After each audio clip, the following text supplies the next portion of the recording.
Las 3, las 2 en Canarias. Última hora en COPE. Estar informado.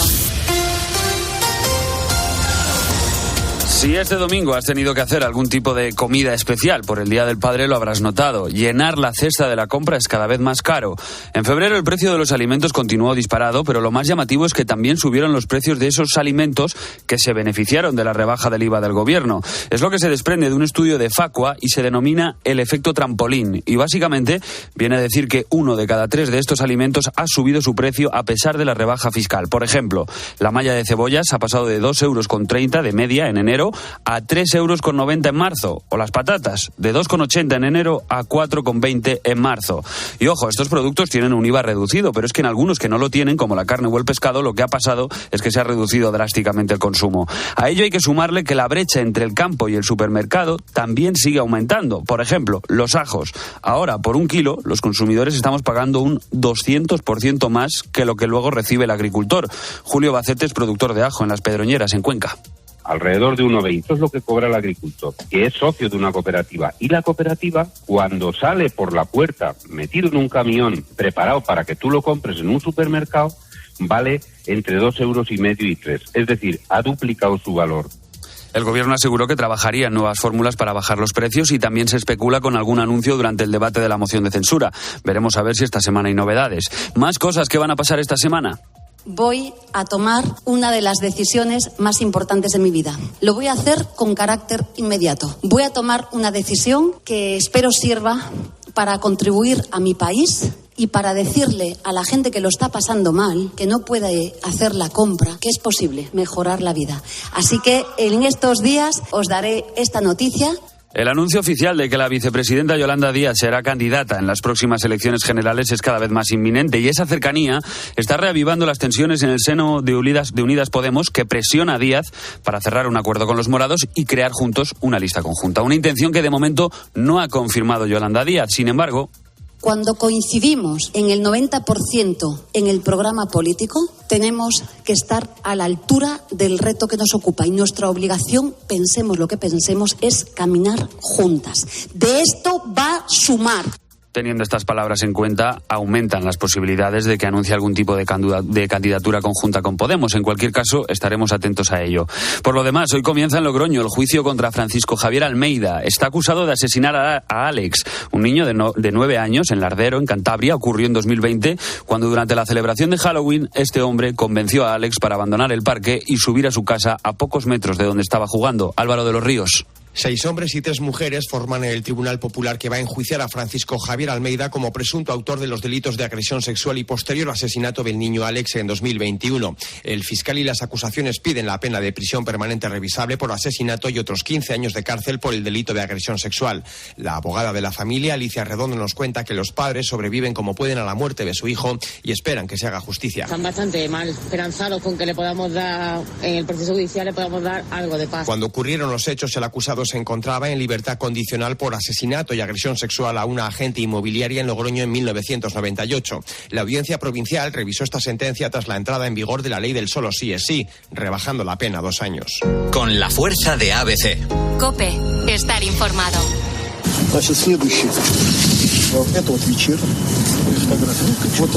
Vladimir Putin ha visitado este domingo Mariupol, uno de los símbolos de la guerra de Ucrania y una de las ciudades más castigadas del Donbass. Es la primera vez que Putin pisa territorio ucraniano desde la invasión de Crimea en 2014 y la visita se produce a pocas horas de su reunión con el dirigente chino Xi Jinping, que hoy estará en Moscú. Tienes más información en cope.es y ahora sigues en la noche de COPE con Adolfo Arjona.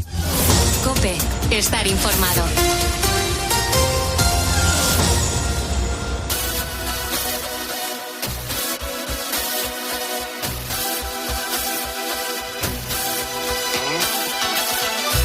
Escuchas La Noche. Con Adolfo Arjona.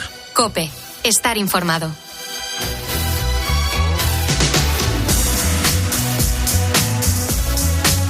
Escríbenos a nuestro correo lanochearjona@cope.es y síguenos en Twitter @lanochearjona y en Facebook La Noche de Adolfo Arjona. Envíanos tu nota de audio de WhatsApp al 650-564-504. Ya sabes, son los canales de comunicación entre vosotros y nosotros. Dicen que un buen periodista se diferencia del resto porque siempre se está haciendo preguntas. No sé si esta afirmación se refiere a preguntas sesudas o a preguntas como las que hacen Mónica, Carmen, Pedro o Yolanda cada semana. Preguntas aparentemente sencillas, cuyas respuestas no lo son tanto. Preguntas como la que nos hacemos aquí en El Porqué de las Cosas.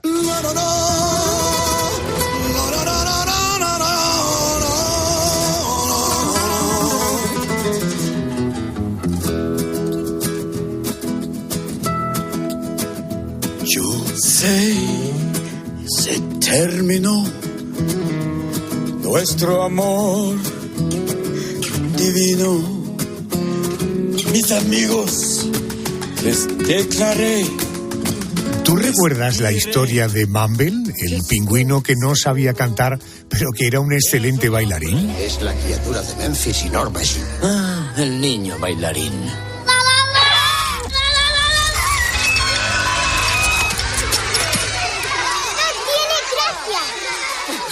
Ni pizca de gracia. Un pingüino sin canción. No puede ser un pingüino. Bueno, es la historia de Happy Feet, una película de animación del año 2006 que protagonizaba un pingüino emperador, una especie que es la más grande de todas. Un ejemplar de pingüino emperador mide, ojo, más de 1 metro y pesa más o menos unos 30 kilos. Su esperanza de vida es de 20 años. Vive en la Antártida y son grandes nadadores. Llegan a bucear hasta 20 minutos y se sumergen a profundidades de medio kilómetro, de 500 metros. Pero ¿por qué si tienen alas los pingüinos no vuelan? Es una de las cuestiones que le voy a trasladar a Patricio Bultó. Él es director técnico y de biología del Aquarium de Barcelona. Patricio, muy buenas noches y bienvenido a COPE. Hola, buenas noches, Adolfo. Buenas noches. Hablemos del pingüino. ¿En qué zonas del planeta habitan? Porque, en contra de lo que se puede pensar, no solo viven en zonas heladas, ¿verdad? No, mira, el pingüino vive solamente en el hemisferio sur. Es decir, en el hemisferio norte, en el polo norte no hay pingüinos. Pero, como tú bien has apuntado, en el hemisferio sur no solo están en la Antártida, que los reportajes que vemos sobre todo somos del pingüino emperador, el pingüino rey, que están en la Antártida. Pero también hay otros pingüinos, por ejemplo, que habitan en Sudáfrica, en Australia, Nueva Zelanda y en Sudamérica, en las costas de Chile y Perú, ¿sabes? Que son un poco diferentes a los de la Antártida. Entiendo. Bueno, ya tenemos ubicado dónde viven los pingüinos, dónde habitan los pingüinos. Oye, Patricio, ¿qué comen? ¿Cómo se reproducen? ¿Cómo se relacionan con su especie? Pues mira, a ver, los pingüinos todos comen pescado, crustáceos, pero sobre todo pescado. Tienen que comer mucho porque como son aves, son animales de sangre caliente y viven en un clima frío, tienen que mantener la temperatura corporal, es decir, la caldera interna para generar calor necesita mucha madera, mucho combustible, para que nos entendamos. Entonces, sobre todo cuando crían, los padres se van turnando, tanto el macho como la hembra, para, por un lado, incubar los huevos y por el otro, ir a pescar al mar, porque en el momento que nace la cría, la tienen que alimentar. ¿Cómo? Regurgitando el pescado que han ido a pescar al mar, tanto el macho como la hembra. ¿Cómo se reproducen? Son animales monógamos, o sea que tienen una pareja para toda la vida, ¿vale? ¿Qué ocurre? Que viven en colonias de muchísimos individuos, y al ser monógamos, los padres, cuando vienen de pescar, reconocen a la cría por el canto, ¿vale? Si no fueran monógamos sería un caos, porque como aquel que dice no sabrían cuál son sus crías, ¿no? Al ser monógamos y reconocer a las crías por el tipo de piar, por el canto, pueden, cuando van a pescar, alimentar específicamente a sus crías, ¿vale? Suelen tener 1 o 2 crías cada vez y lo reconocen sobre todo por el canto, ¿vale? Entiendo. Porque viven en colonias de muchísimos animales. Por eso me dice que son monógamos, o sea que no los tenemos idealizados. Es cierto que los pingüinos son fieles a sus parejas, ¿no? No, sí, son fieles a sus parejas, son monógamos, salvo en el caso, obviamente, que uno de los dos, de la pareja muera el macho, muera la hembra, y entonces digamos que el pingüino que ha quedado viudo busca una nueva pareja, ¿vale? En ese caso sí, que a veces hay peleas, o al principio, cuando son jóvenes, antes de emparejarse, a veces hay peleas cuando buscan pareja, pero una vez están emparejados, en principio es para toda la vida, ¿vale? Las infidelidades, que no son infidelidades, es cuando uno de los dos de la pareja fallece y buscan una nueva pareja. Correcto, eso no se puede denominar infidelidad, efectivamente. A ver, Carmen, ¿tienes alguna cuestión para nuestro invitado, para Patricio Bultor, repito, director técnico y de biología del Aquarium de Barcelona? Pues mira, claro, a mí se me ocurre, cuando un hombre viste de frac, se dice que viste de pingüino, camisa blanca, chaqueta negra con cola. Y yo le quiero preguntar al experto, ¿por qué los pingüinos tienen ese aspecto tan peculiar? Plumaje claro en el pecho y oscuro en la espalda. Mira, esto es algo parecido a lo que pasa también con algunos peces, ¿no? Que la parte inferior es clara y la parte superior es oscura. ¿Por qué? Eso es una defensa contra los depredadores. ¿Qué ocurre? Cuando un depredador ataca a la presa de abajo hacia arriba, si la parte ventral es de un color claro, se confunde con el color del cielo, con la luz y el color del cielo, ¿vale? Al contrario, cuando un depredador ataca de arriba hacia abajo, ¿vale? ¿Qué ve? Pues ve una parte oscura, ve la parte que da hacia el fondo del mar. Si la parte de la espalda, para que nos entendamos, es de un color oscuro, pues queda camuflado. Entonces, por eso el pingüino tiene toda la parte de la espalda de un color oscuro, negro prácticamente, y la parte del abdomen, lo que sería la parte ventral, de color claro. Es una defensa contra los depredadores. Qué curioso. Para quedar camuflado. Nunca podía haber imaginado que fuera una defensa el color blanco delantero y el color negro trasero. Otra duda, estos animales, ¿cómo soportan las temperaturas tan frías de las aguas en las que suelen nadar?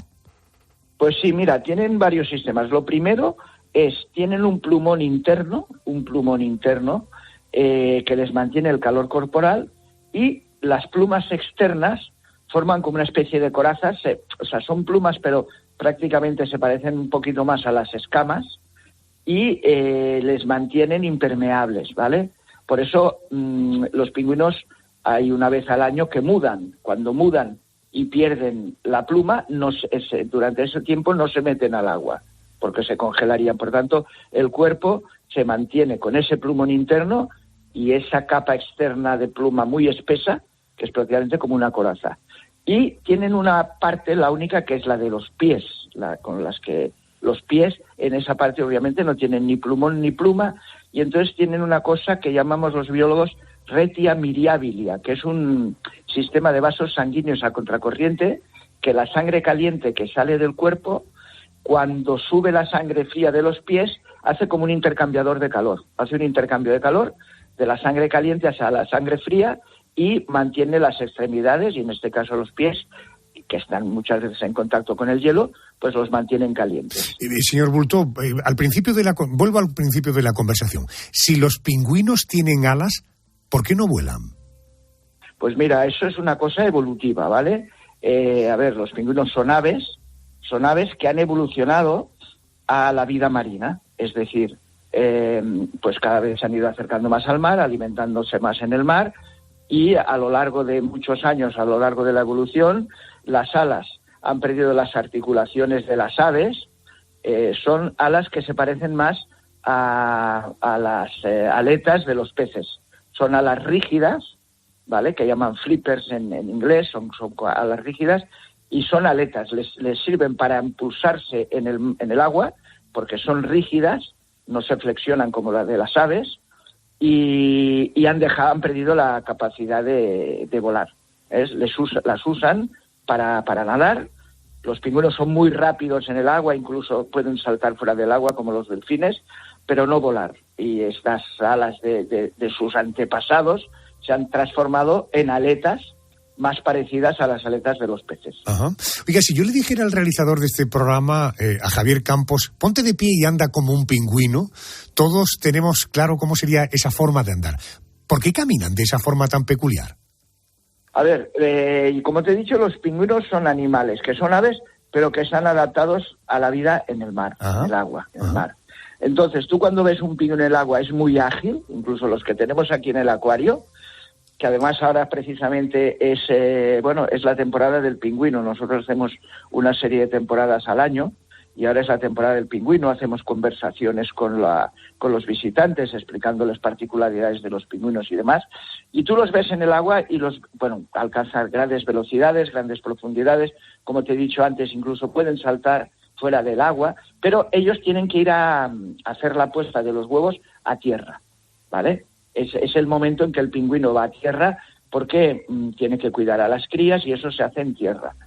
Tiene unas patitas muy cortas y por eso tiene ese caminar así que así incluso hace gracia, ¿no?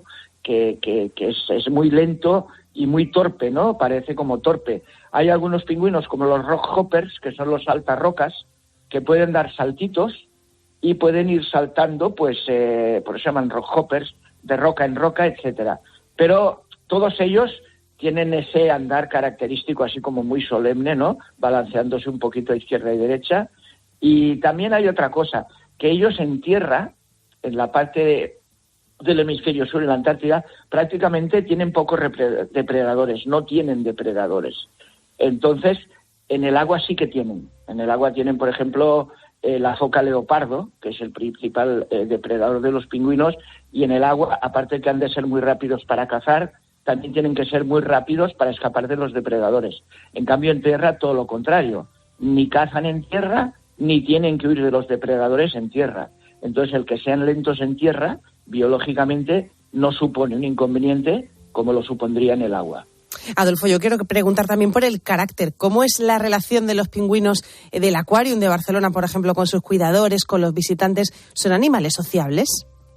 Sí, son animales sociales, sobre todo por lo que te he dicho, que viven en colonias, ¿no?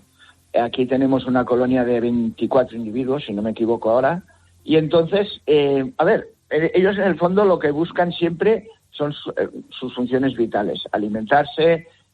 Nosotros les entramos a alimentar 2 veces al día. Se relacionan sobre todo por sonidos, como te he dicho antes, tanto para identificar a cada uno a sus crías como cuando están defendiendo el nido, porque hacen nidos, cada uno defiende su nido. Y entonces sí que hay una interrelación social entre pingüinos. A ver, no tanto con los visitantes, no tanto con los visitantes, sí con los cuidadores que entran a darles de comer 2 veces al día, pero entre ellos, como son animales sociales, hay animales a lo mejor que pasan toda su vida en solitario y solo se juntan de vez en cuando a la hora de aparearse, mientras que los pingüinos no, son animales sociales que viven en colonias de muchos animales y se comunican sobre todo por el sonido. Correcto. Patricio Bulto, gracias por resolvernos algunas curiosidades de este animal tan simpático. Gracias y buenas noches. Nada, un placer. Buenas noches, Adolfo.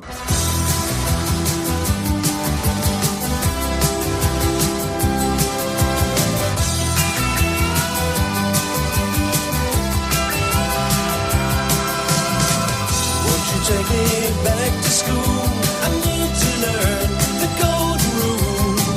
Won't you lay it on the line? I need to hear it just one more time. Oh, won't you tell me again? Oh, can you feel it? Oh, won't you tell me again tonight? Each and every heart, it seems, is bounded by a world of dreams.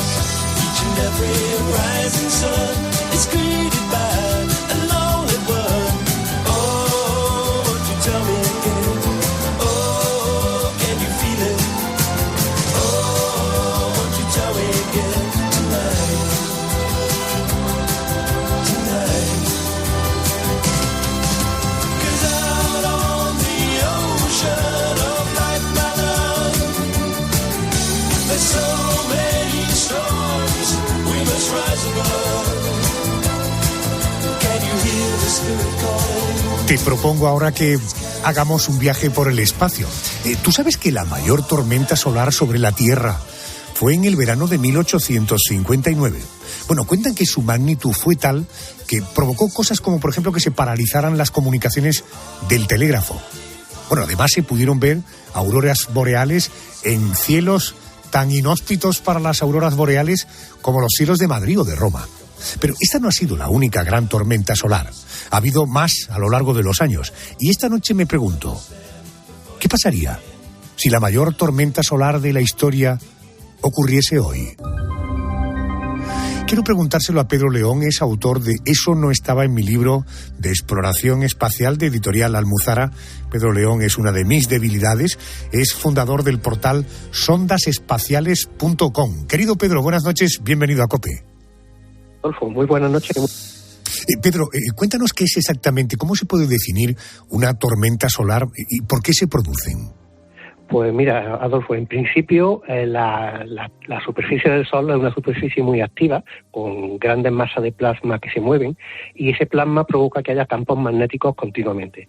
De vez en cuando, si hay un poco más actividad de la habitual, ese plasma, al erupcionar, como si fuera una pequeña erupción volcánica en la superficie del Sol, lo que hace es que provoca que se emita muchísima radiación al espacio, y esa radiación va en forma de rayos gamma, rayos X, ondas de radio, que llegan a nuestro planeta rápidamente, en 7 u 8 minutos, más o menos a la velocidad de la luz, y también lanza grandes cantidades de plasma, de nubes de plasma y de partículas, que tardan un par de días en llegar a nuestro planeta. Por eso cuando yo he dicho que en el verano de 1859, de manera inaudita, en los cielos de Madrid y de Roma se vieron auroras boreales, supongo que hay una relación directa entre tormentas solares y auroras boreales, ¿no? Claro, es totalmente directa la relación, porque auroras boreales hay continuamente, y lo que pasa es que cuando hay tormentas solares, al haber mayor cantidad de plasma en el espacio que llega a nuestro planeta, se aumenta la intensidad de la aurora, y por tanto se ven más brillantes y llegan a zonas donde antes nunca se habían visto. Pedro, ¿qué significa que un ciclo del Sol, un ciclo solar, dura 11 años? Pues bien, mira, el Sol es como hablábamos el otro día, por ejemplo, del núcleo de la Tierra, que genera un campo magnético. Bueno, pues el Sol también tiene su propio campo magnético, y cada 11 años, por cuestiones que todavía no llegamos a comprender bien, cada 11 años se invierte. El polo norte pasa al sur y el sur al norte. Entonces, al provocarse ese cambio, digamos que los campos magnéticos en la superficie se incrementan, y eso provoca que haya, por ejemplo, más actividad de tormentas solares, más manchas solares, y todo eso se ha conocido a simple vista o con telescopios, viendo que cada 11 años la cantidad de mancha en el Sol aumentaba una barbaridad, y a los 5 años volvía a decaer, y a los 5 años otra vez volvía a aumentar, con lo cual se llegó a la conclusión de que cada 11 años pasaba algo en el Sol que provocara que la cantidad de manchas solares aumentara y disminuyera. Entonces ya hoy día se sabe que ese ciclo dura 11 años, el último empezó en el año 2019, cuando el Sol llegó a un mínimo, y se supone que el próximo mínimo será en el 2030, con lo cual calculamos que el Sol entrará en mucha actividad entre finales del 24 y comienzos del 25. Correcto. Avisados estamos. Yolanda, ¿alguna curiosidad para Pedro León? Sí, yo quería saber, Pedro, si hay zonas del planeta que sean más vulnerables a una tormenta solar, por ejemplo, por su situación geográfica. Vale, pues bueno, en principio estamos muy bien protegidos por nuestro propio campo magnético, que lo genera el núcleo de la Tierra, pero las zonas por las que se producen las auroras boreales, es por donde, claro, entra más el plasma, donde el plasma directamente es redirigido alrededor de nuestro planeta. Con lo cual, mientras más al norte o al sur estemos, es más probable que nos aumente la cantidad de tormentas solares y, por tanto, sus consecuencias. Vivimos, Pedro, en una sociedad puramente tecnológica. Estamos literalmente, pues conectados al teléfono, a las tecnologías, a todos los aparatos electrónicos. ¿Qué efectos podría tener una gran tormenta solar para nuestras vidas? ¿Nos podríamos ver obligados a detener nuestra rutina, nuestro día a día?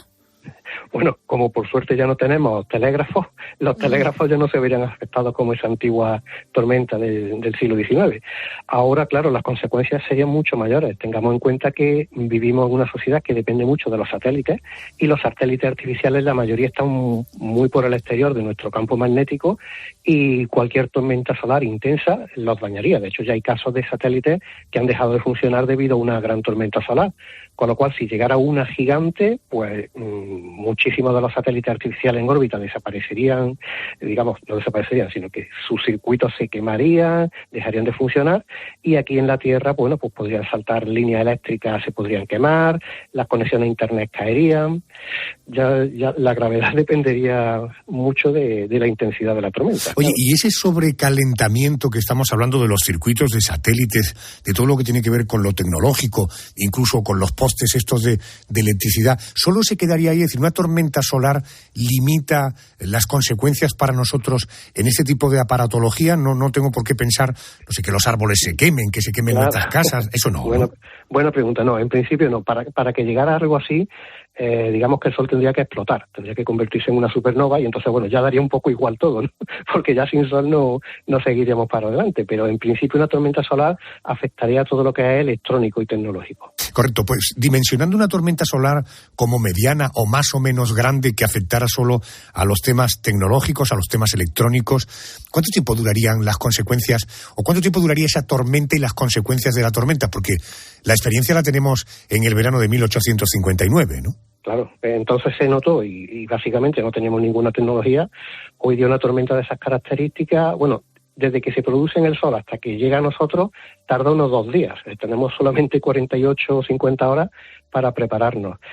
¿Qué ocurriría? Pues depende de la cantidad de satélites o de instrumentos de conexión a Internet afectadas, pero en principio podría ser algo muy temporal, en el cual, bueno, pues si ha dado tiempo, lo que hacen muchas empresas es desconectar todos sus circuitos y todos sus aparatos electrónicos y dejar que pase, y si nos pilla un poco desprevenidos, pues podrían ser meses de duración. Lo bueno de Internet es que como está muy distribuido por el mundo, si falla una parte, digamos que se puede solventar, pero en principio podrían ser desde semanas a meses de un poquito de caos.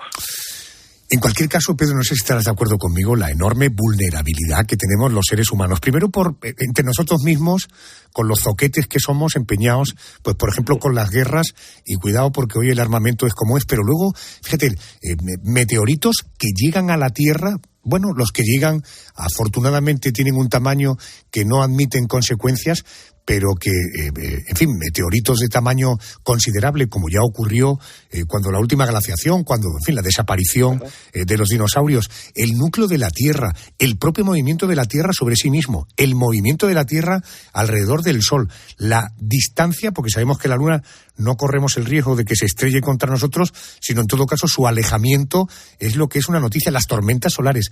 Qué vulnerables y qué pequeños somos, ¿eh?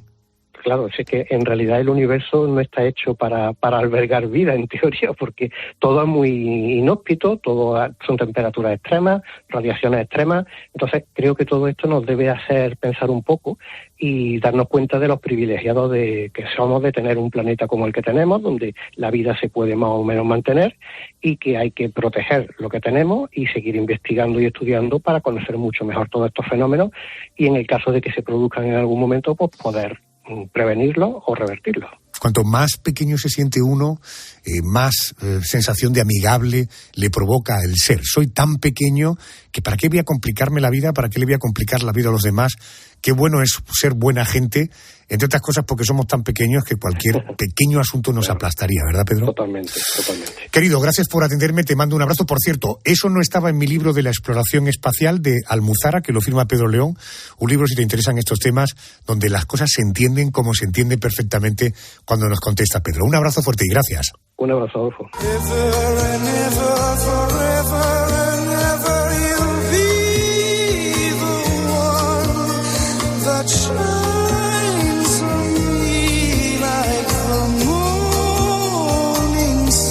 Mira que ha pasado ya tiempo de esta canción, pero sigue sonando absolutamente actualizada. ¿Ve qué bonita es?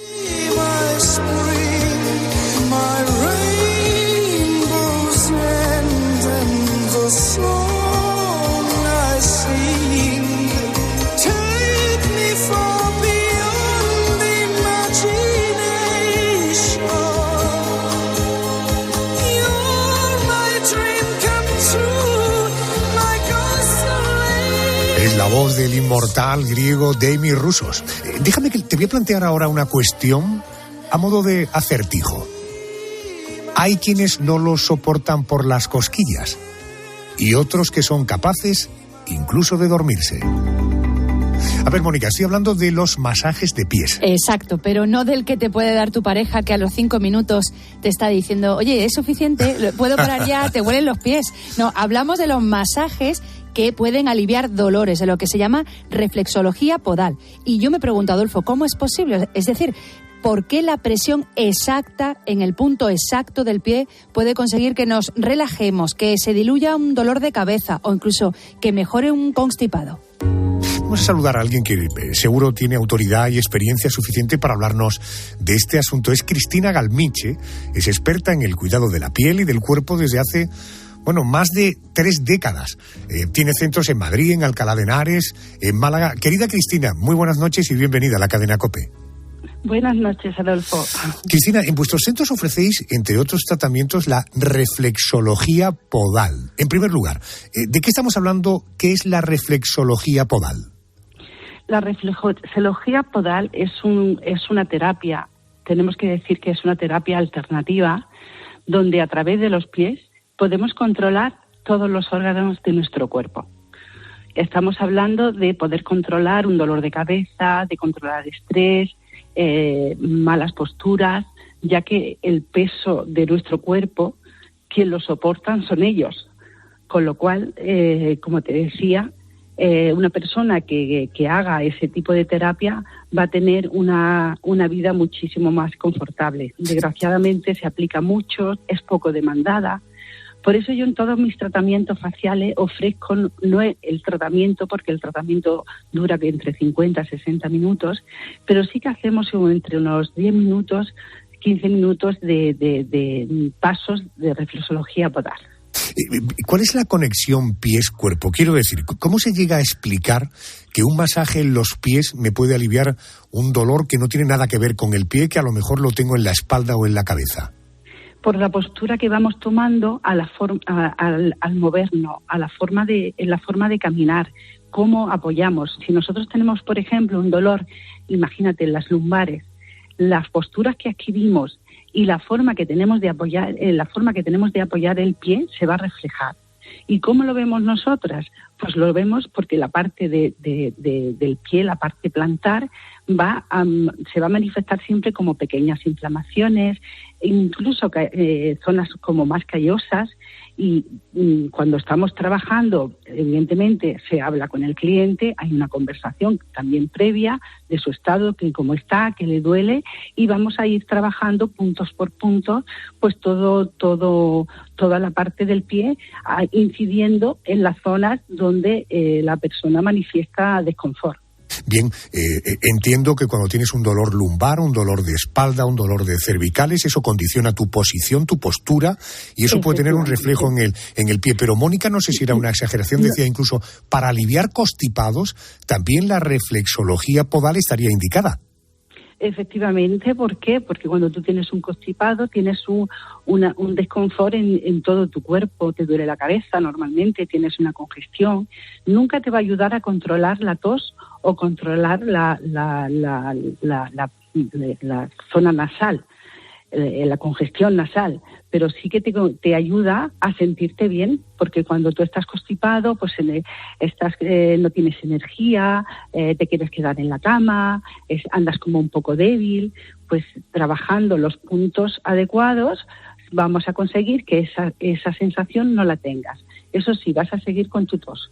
Por eso siempre que hablamos de reflexología podal tenemos que decir que es una terapia alternativa. Entiendo, porque la reflexología ¿tiene fundamento científico o es de esas cosas que aunque sea por sugestión funcionan? ¿O hay algo más que la sugestión?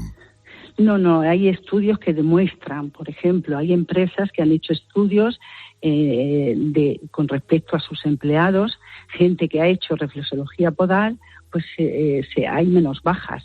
¿Por qué? Por los efectos que tienen. O sea, está demostrado que te ayuda a nivel emocional y a nivel fisiológico. Tenemos que saber que el pie izquierdo, por ejemplo, es el que se trata todo lo que ocurra emocionalmente, y el pie derecho es más el aspecto físico. Vamos a poner algunos ejemplos, Cristina. Si me duele la cabeza o tengo mucha tensión acumulada, no sé, en la espalda, ¿en qué zona del pie me tocarías y qué tipo de movimiento o presión es el que se hace en esto de la reflexología podal? Pues mira, concretamente la cabeza nos iríamos al dedo gordo. Fíjate, en esa zona tan pequeña está todo lo que es el cráneo. Y ahí vamos a hacer como pequeñas presiones que van a molestar más o menos, también dependiendo como la masa ósea y dependiendo la musculatura que tú tengas en la zona plantar. Entonces, cabeza sería el dedo gordo y la zona de la espalda, lo que es toda la columna, la vamos a trabajar en el lateral del pie. Cuando hablamos de constipado, ¿en qué zona del pie tocarías? Cuando hablamos de constipado vamos a tocar todo el pie, porque el constipado conlleva dolor de cabeza, conlleva estado anímico, trabajaríamos los dos pies, y en general dolor de huesos en muchos casos. Es aconsejable hacer un tratamiento completo de toda la planta del pie. ¿Se puede, solicitar que te hagan un masaje en los pies, esto que llamamos reflexología podal, hacerlo con frecuencia o solo cuando necesitamos aliviar una molestia? ¿Cabe la reflexología podal de forma preventiva? Totalmente, yo le aconsejo. De hecho, lo incorporé a mis tratamientos faciales, le incorporé esos minutos porque siempre el cliente se va a ir con un estado mucho más mejor que cuando ha llegado al centro. O sea, yo diría que es algo que deberíamos de hacer todo el mundo, encontrar, si tienes una patología acentuada, se haría como sesiones seguidas, que serían de una semana, sesiones que duran entre 60 minutos, incluso hora y media. Entonces, haríamos esas sesiones seguidas y luego después, pues como un mantenimiento una vez al mes. Y una vez al mes, y sobre todo nosotras las mujeres, que está indicado para hombres y mujeres, por supuesto, pero nosotras las mujeres que ponemos zapatos a veces... Por el calzado, ¿no? Por el calzado. Es por el calzado que sufrimos ese malestar, incluso que caminamos de una forma extraña debido al calzado. Es algo que yo lo recomiendo. Intento en mis centros a mis chicas transmitirle la importancia del rato que se está haciendo, que ofrecemos, que es un detalle que digamos que tenemos con la clienta, explicarle por qué estamos haciendo esas presiones y esos movimientos. La clienta o cliente, ¿no? Clienta o cliente. Sí, efectivamente, clienta o cliente. Sí, ya está bien de que a los hombres no se nos permita cuidar nuestra piel. Ojo, estamos hablando del órgano del cuerpo más extenso que tenemos, de la importancia de cuidarlo, ¿no? Efectivamente, es algo que en mis centros desde mis inicios yo he trabajado siempre. Creo que soy una pionera en atender a señores. Desde mis inicios. Cristina, sácame de mi error o confírmame la sensación que tengo. ¿Esto de la reflexología podal nos viene de la cultura oriental o este es un mito que tenemos? Bueno, viene más de la cultura oriental. Como tú sabes, todo Oriente experimenta, son pioneros, y la verdad es que hay grandes maestros y se han especializado en este tipo de terapias. Pero, por supuesto, en Europa está ya súper implantado y cada día se demanda más. Bueno, pues ahí lo tienes, reflexología podal. Más allá del placer, al menos a mí me lo parece, el placer de que te toquen los pies, que te masajeen los pies, puede tener incluso efectos terapéuticos. Y si quieres comprobarlo, por ejemplo, en los establecimientos de Cristina Galmiche tienes la demostración clara de que efectivamente da resultados positivos. Cristina, gracias por dedicarme... ¿Perdón? Perdóname, Adolfo, no me has hecho una pregunta que es importante. Adelante, por favor. Contraindicación del tratamiento. No tiene ninguna, simplemente para embarazadas hasta la semana 12 no podríamos tocarlo, ¿vale? Pero a partir de la semana 12 no es que está súper indicado, porque el cuerpo sufre cambios importantes, hay mucho desconfort, el cuerpo los pies aguantan mucho más peso, y para la embarazada es algo que a partir de las 12 semanas sería muy correcto hacerlo. ¿Y por qué hasta la semana 12 no sería recomendable? Pues por la activación de riego sanguíneo y por lo que conlleva. Tú sabes que la parte del feto en esas primeras semanas, pues hay que cuidarlo de una forma especial, y ahí se demuestra también que puede alterar ese embarazo, con lo cual no se recomienda. Correcto. ¿Vale? Cristina Galmiche, gracias por atenderme, te mando un beso muy fuerte. Gracias y buenas noches. Un abrazo y muchísimas gracias.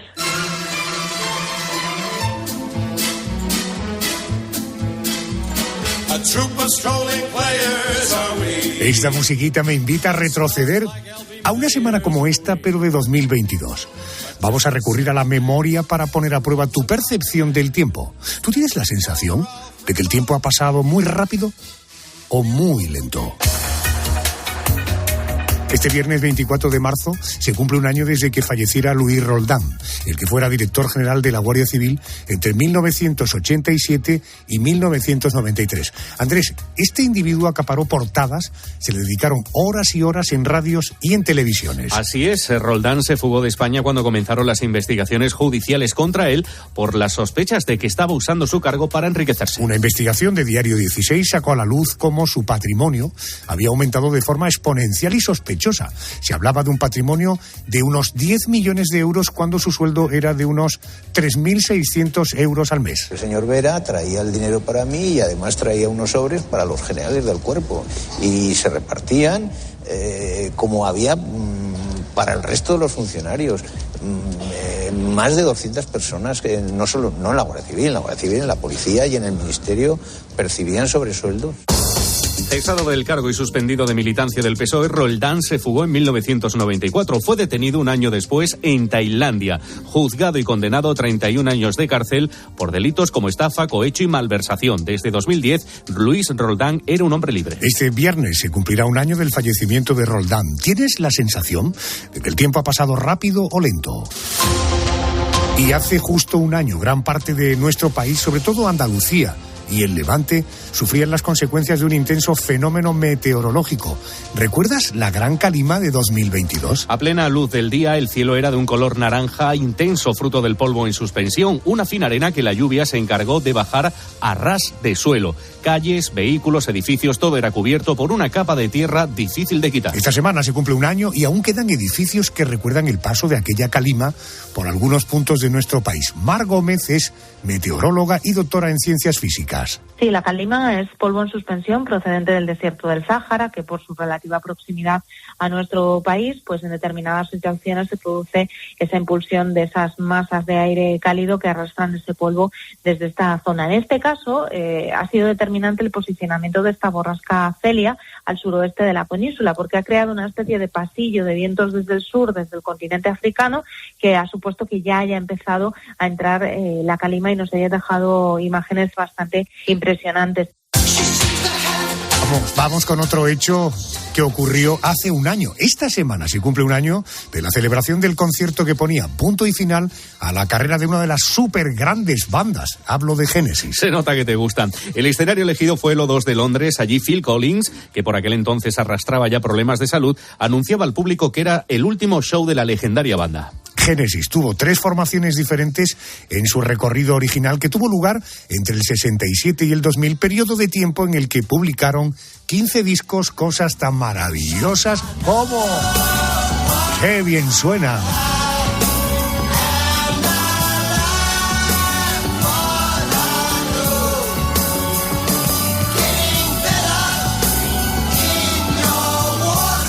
Hablando de bandas, es probable que no te acuerdes de que lo primero que hizo otro grupo del que te voy a hablar, un grupo valenciano, Seguridad Social, fue una maqueta que se llamaba Conspiración.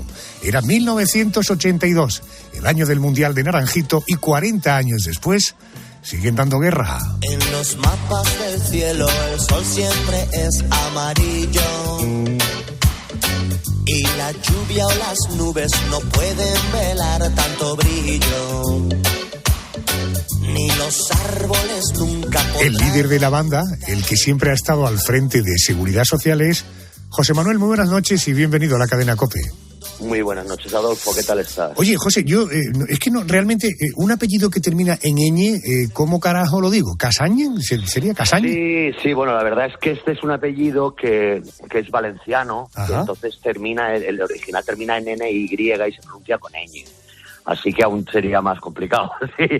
Porque diríais Casani, o sea, entonces Casañ, como España, le quitas la España. Correcto. José Manuel, me alegro mucho de que hayas aceptado esta conversación. Oye, he leído que ni en tus mejores sueños imaginabas haber llegado hasta aquí, hasta donde ha llegado Seguridad Social. ¿Dónde crees que radica el éxito de la banda y de ti como líder de la banda? Bueno, pues yo creo que es uno de mis principales virtudes y de mis principales defectos es la cabezonería.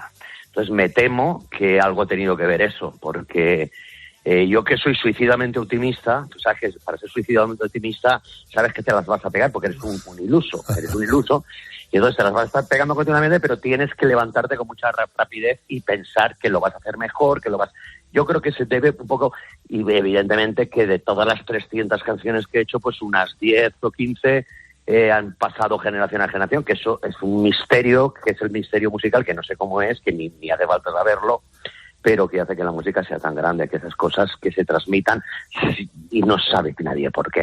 Creo que es un poco debido a todo ese cúmulo de cosas. Fíjate que el nombre de la banda hace 40 años se os ocurrió nombraros de un asunto que durante 40 años hoy día seguimos hablando de la seguridad social y que además surge en un entorno sanitario el nombre del grupo, ¿verdad? Sí, en la cola de un ambulatorio, fíjate, nomás.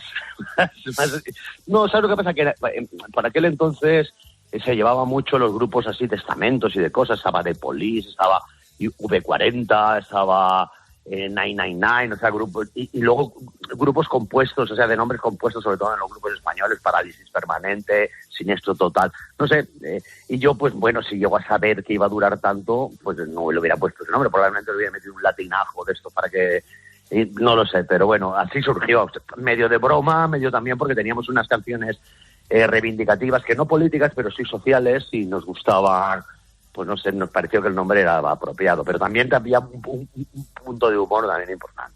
Estaban en un ambulatorio, llegaron incluso a pensar que podían llamarse ambulatorio, pues sí, pero felizmente decidieron hacerlo más genérico y se refirieron a la seguridad social en su conjunto. Fíjate, año 85, Seguridad Social se presenta al Festival de Benidorm, un festival que ha vuelto a resucitar. ¿Cómo fue aquella experiencia? ¿Para qué os sirvió? Muchísimo, nos sirvió muchísimo porque ten en cuenta que el Festival de Benidorm hasta el 85 pues era de cantantes más melódicos, y lo que pasó en los 80 con la consabida movida madrileña, que fue una nueva ola que no solo ocurrió en Madrid, ocurrió en Valencia, en Barcelona, en Sevilla, en Málaga, en Vigo, en Granada, en todos los lados surgió ese nuevo fenómeno. Entonces ellos parecieron que dijeron, oye, pues aquí los tiempos están cambiando, tenemos que hacer alguna cosa. Entonces se les ocurrió una brillante idea, que fue hacerlo para grupos de rock y también para cantantes así un poquito que nacíamos en esa nueva ola. Entonces, pues nada, pasamos diversas competiciones, o sea, la de la regional, luego llegamos a las semifinales y nos quedamos los segundos, o sea, pero la verdad es que me gustó mucho el concepto, aunque duró muy poquito, porque duró un par de años más, no recuerdo más, pero me gustó el concepto porque no era solo de una canción, sino que era de la actuación del grupo y del conjunto de las canciones, o sea, no sé, y nosotros quedamos los segundos, y la verdad es que pues eso ya nos catapultó, o sea, de alguna manera fue un escaloncito más de eso, de esa carrera que íbamos poco a poco consolidando y subiendo escaloncitos poco a poco. Chiquilla, quiero tener tu presencia, Acuarela, que por cierto yo la primera vez que pinché en la radio Acuarela, la cantaba Toquiño, y luego cuando he tenido que decidir si entre Toquiño o Seguridad Social, siempre me he quedado con Seguridad Social. Toquiño es el maestro, pero se han convertido en verdaderos himnos. ¿Cómo surgen estas canciones y estas versiones que se han convertido en imprescindibles? Mira, te comento, cuando nosotros empezamos lo que queríamos era, de alguna manera, ser conocidos con mis propias composiciones, ¿no? Entonces, cuando ya conseguimos un poquito eso, nos atrevimos un poquito a pensar que había muchísimas canciones que nos habían afectado. Mira, te voy a contar la historia de Toquiño porque es muy curiosa. Yo, en el 83, que ya había empezado con la banda, me voy al servicio militar. Y entonces, bueno, no lo pasé mal, que estaba ahí en la banda, tampoco es que fuera una locura. Pero que sí que me cortó el rollo un poquito de que había empezado con la banda, que tenía mucha ilusión, y de repente, boom, un año a ver qué va a pasar por aquí, ¿no? Entonces, en mi camastro, nada más llegar, pongo la radio y escucho a Toquiño, la que tú estás diciendo, la versión original de Acuarela. Y entonces es una canción que digo, ostras, qué mensaje más positivo, qué mensaje más bonito, cómo me gusta, cómo me está ayudando en estos momentos. Lo que pasa es que en estos momentos soy muy punk y soy incapaz de hacer eso. O sea, fíjate lo que pensaba, ¿no? Pero la voy a guardar en la recámara porque yo sé que algún día tendré que hacer algo con ella. Cuando pasaron 10 años aproximadamente de eso, es cuando, un poquito más, es cuando la volví a sacar. O sea, así fue la historia de Acuarela. Seguridad Social, una banda con una enorme personalidad como la de su líder, José Manuel Casaña, que ha hecho cosas tan auténticas como esta. Al partir, un beso y una flor, un te quiero, una caricia y un adiós. Claro, viniendo del Levante, supongo que Bruno Lomas, que Nino Bravo, esta gente ha influido mucho en vosotros, ¿no? Muchísimo. Mira, te voy a contar dos pequeñas anécdotas. Mira, yo recuerdo de pequeñito, con 6 años, con un cepillo del pelo de mi madre, delante de un espejo cantando canciones de Bruno Lomas y teniendo una experiencia mística, o sea, en el sentido de que no como todos los niños que pensamos, ¿yo qué quiero ser de mayor? Pues yo quiero ser ingeniero, quiero ser músico, no. Fue como una premonición, fue algo que se podía cortar con un cuchillo. Eso por un lado. Y por otro lado, Nino Bravo, mi padre en el R12 familiar estaba toda pastilla metiendo el cassette de Nino Bravo y nos hicimos de querer muchísimo. Luego tuve la oportunidad de hacer esta versión que estamos escuchando, donde desde entonces la sigo, no sé si hace casi 30 años, termino siempre mis conciertos con esa canción y el público cantando el último estribillo. La verdad es que son de mi tierra, pero y al mismo tiempo pues son grandes referentes míos. Uno por un lado que es más rockero y otro por el lado que es más lírico, pero los dos me han estimulado y me han enseñado muchísimo. Todo empezó con una maqueta que se llamaba Conspiración, fíjate, año 82, año del Mundial de Naranjito, como te decía al principio, 40 años después, aquí siguen dando guerra. Y ojo porque hablemos ahora, porque habéis comenzado la gira 40 aniversario. Cuéntame cómo va a ser, qué sorpresas puede haber donde toquéis. Bueno, pues empezamos, digamos, el pistoletazo gordo fue este viernes pasado, que estuvimos en el Jardín de Iberos de Valencia, un sold out absoluto, 5.000 personas con invitados. Entonces, la gira va a ser eso, o sea, va a ser una gira reuniendo nuestros grandes éxitos y en algunos momentos determinados contaremos con invitados, pero no para que canten nuestras canciones, sino para cantar las suyas. O sea, es un poco la sorpresa y la diferencia que va a haber. No va a ser siempre, pero ya lo iremos comentando donde sea. Para terminar luego a fin de año, a volver a recuperar después de la pandemia y todo esto, pues el mercado latino, iremos hacia México, Colombia, Argentina, Chile, Uruguay. Y sacaremos un disco también, que será un libro disco realmente, que va a ser con escritos míos que he hecho, o sea, poesías, algo de poesía, algo de algún relato, microrelatos que me gustan mucho, y el disco pues en sí va a ser canciones pues de toda la vida, por decirlo de alguna manera, con alguna sorpresa, pero cantadas a la limón con amigos americanos. Tengo el musical Chiquilla, que está ya volviendo otra vez a formar parte de la historia, un cava muy bueno de la bodega del Alfado que se llama Chiquilla también, fíjate qué casualidad de nombre, ¿no?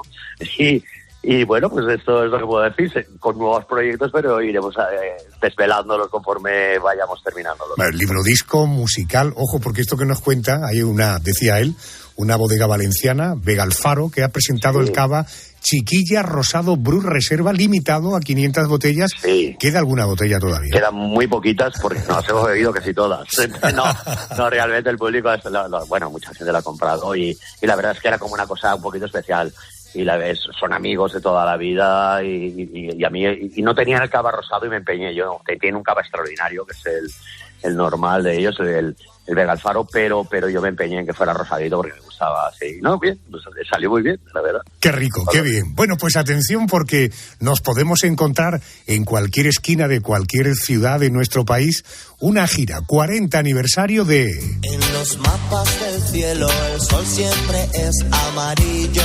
Esta gente que forma parte de la banda sonora de nuestras vidas. José Manuel, gracias por atenderme, mucha suerte, un abrazo muy fuerte. Gracias, Adolfo, un abrazo tremendo. Los árboles nunca podrán ocultar el camino de su luz hacia el bosque profundo de nuestro destino. Esa hierba tan verde se ve como un manto lejano que no puede escapar, que se puede alcanzar con solo volar. Cuando vamos a nuestro contestador automático suena esta sintonía. Hoy se acerca hasta el contestador automático de la noche de Arjona, Manolo Lama. Adolfo, tienes un mensaje nuevo. Buenas noches, Arjona. Buenas noches. Apúntate este nombre, José Monje Cruz. Lo que no guste el flamenco, diré que Camarón. Ese es el tío más grande, el tío que me ha hecho a mí más sentir en carretera, tumbado con los colegas, en la playa o viendo amanecer. Y esa canción de Como el agua, ay, como el agua. Aunque no te olvides la de Soy Gitano, ¿eh? Y si quieres ven a mi casamiento, Arjona, un abrazo. Gracias, Manuel, gracias. Como la estrella de la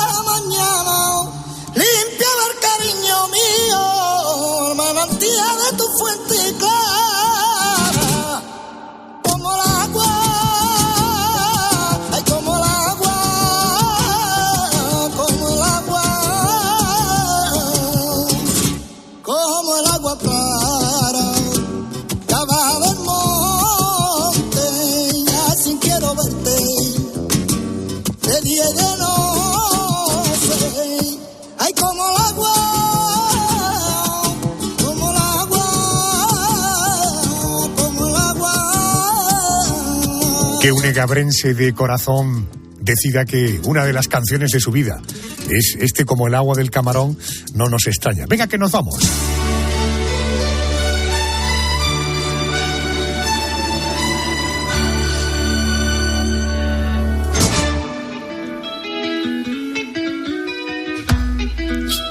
Gracias por estar ahí. Gracias por elegirnos una semana más. Ahora te dejo con los compañeros de los servicios informativos. Alguien pondrá las calles en este país y luego nos ayudará a entender lo que veamos por la calle Herrera Carlos. Gracias, hasta la semana que viene. Aquí te espero, naturalmente, si te apetece. Quiero buscar un camino que no se encuentre embarrado. No quiero hablar del mendigo, no quiero hablar del esclavo.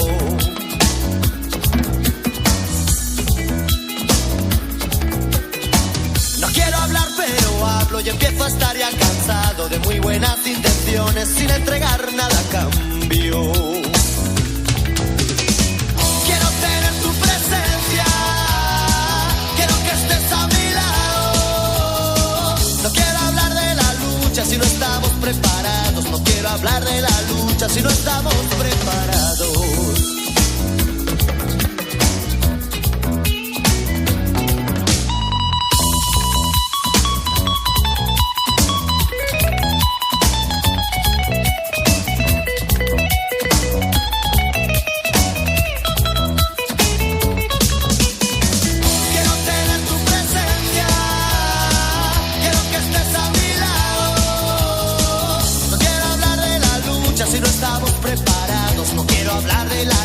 Si no estamos preparados, quiero tener tu presencia, quiero que estés a mi lado. No quiero hablar de la lucha si no estamos preparados. No quiero hablar de la lucha si no estamos preparados. Quiero tener tu presencia, no quiero que des la espalda. Quiero tener tu presencia, hay que tomárselo en serio. Basta de palabras, busquemos remedio. Vamos a hacer el camino con decisión y coraje, sin pensar que el viaje llegue a su destino. Quiero tener tu presencia, quiero que estés a mi lado. No quiero hablar de la lucha si no estamos preparados. No quiero hablar de la lucha si no estamos preparados.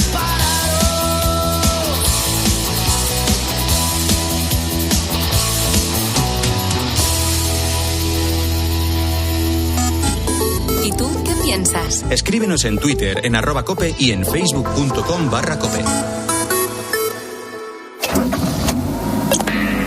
En COPE tienes la mejor compañera de viaje.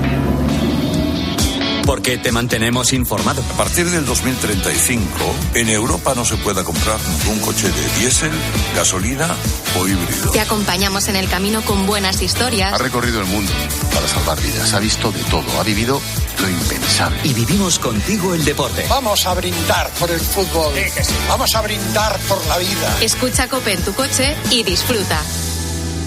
En COPE nos gusta contarte buenas noticias. En los últimos meses, la llegada de una familia ha rejuvenecido este pueblo que tiene solo 100 habitantes. Y lo primero que he hecho al llegar a este pequeño pueblo es venir a conocer a esta mujer que tengo ahora mismo a mi lado. Tiene 100 años. Estoy en el segundo piso de una clínica en la que hay embarazadas que se preparan para el parto. Es el sonido de un pastor soriano y la flauta artesanal de caña que hizo de zagal. Es un chaval que ha recuperado la ilusión al ver a su selección llegar a lo más alto. A Carlos Herrera, Ángel Expósito, Pilar García Muñiz, Pilar Cisneros y Fernando de Aro les gusta contarte buenas noticias. Escúchalas a diario en COPE, también en cope.es y en redes sociales.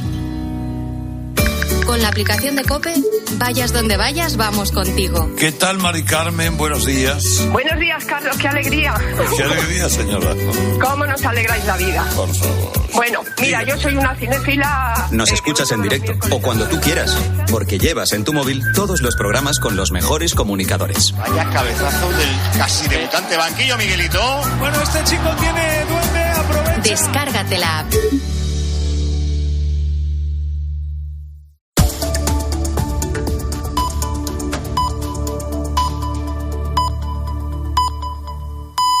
Llegamos a las 4.